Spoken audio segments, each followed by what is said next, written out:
What is this? Some kind of dish? Yes. This is a low fire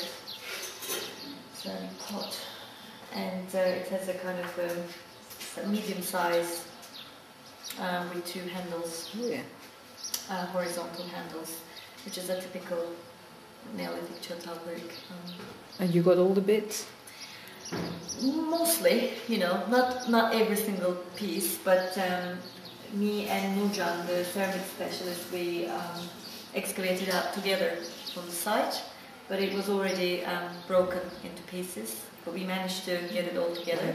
And there might be like small missing parts, but that's not a problem. Most of it is there. I mean, most of the rim is there, first of all. So even the handles? Yeah, the handles are there too, yeah. So at the moment it doesn't look like anything, but I think when I finish it, it's kind of nice. It's a kind of How old do you think it is? I'm not sure from which level it's from. I don't know if the specialists have dated it yet. But considering that, Neolithic goes back to 7,000, So it could be between 6 and 7. 6 and 7 or something like that. But we have other examples of this type of pottery here, so it's kind of common one. And they're also making it by hand, and it's quite hard sometimes to find the fragments because you don't have any marks or anything, so you have to follow the body and the color of the body. And I think this pot also was kind of, it had a fire. Maybe there was a fire in the building, and the pot. I see, was damaged by well. Yes. Because you can see inside, there are really, really dark areas. It's almost fluted. I see. Yeah. And what is it made of?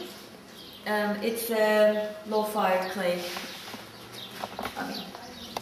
And then painted black, or is it black because of the No, I fire? think it's black because of the fire. Yes, okay. exactly. And it should be clay colored. But both during the fire, because of the oxidation, and also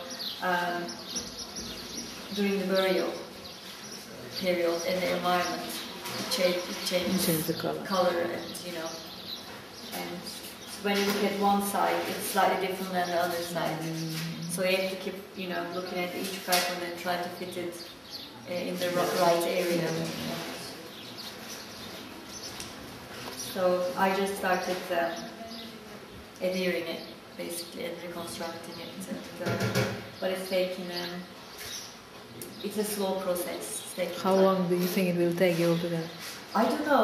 My initial plan was to just sit down and finish it in one go, but I don't think I'll be able to do that because when ceramic vessels, this is the kind of structure of ceramic material.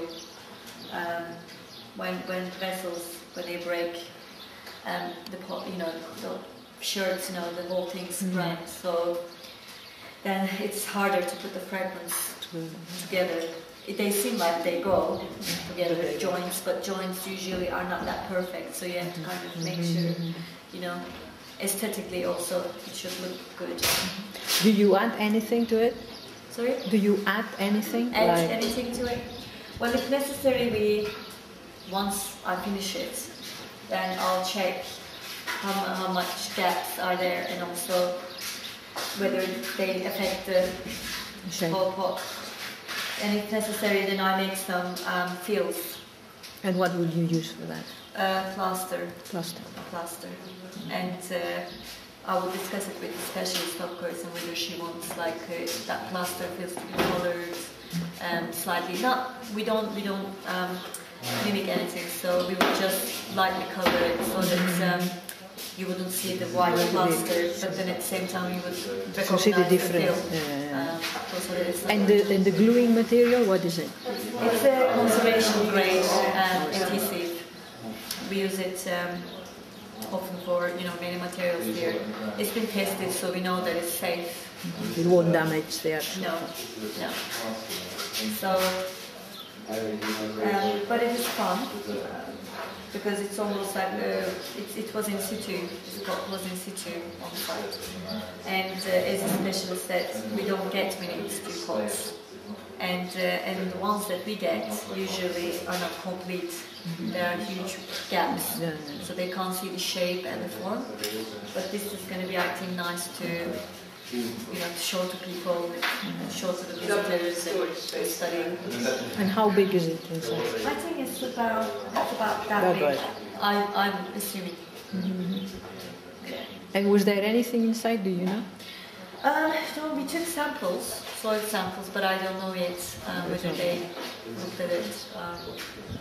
But in the past, what sort of thing did you find inside? I'm not too sure actually.